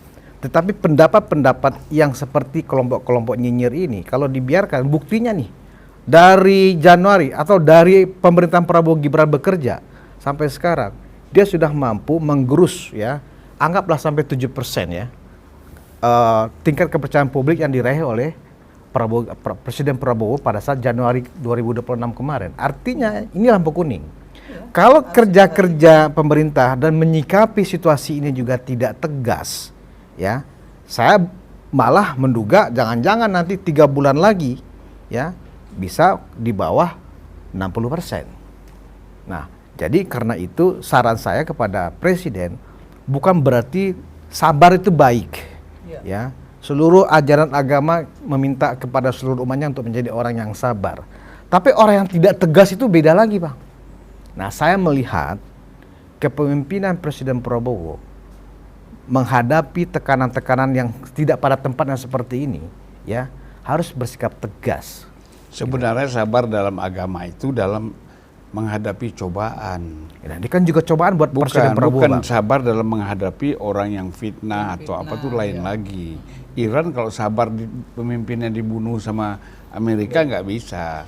Jadi sabar dalam pengertian agama itu ketika kita miskin, jangan ngerampok. Tadi kan Uni melihat, Bang Ade juga melihat Pak Prabowo sekarang sudah sangat sabar loh dengan karakter asli beliau, kan gitu maksud saya. Tidak reaktif. Ya, harusnya dalam situasi seperti ini saya yakin Presiden Prabowo itu lebih banyak informasi A1-nya tentang apa yang terjadi sebenarnya dibanding kita semuanya di sini, kan gitu.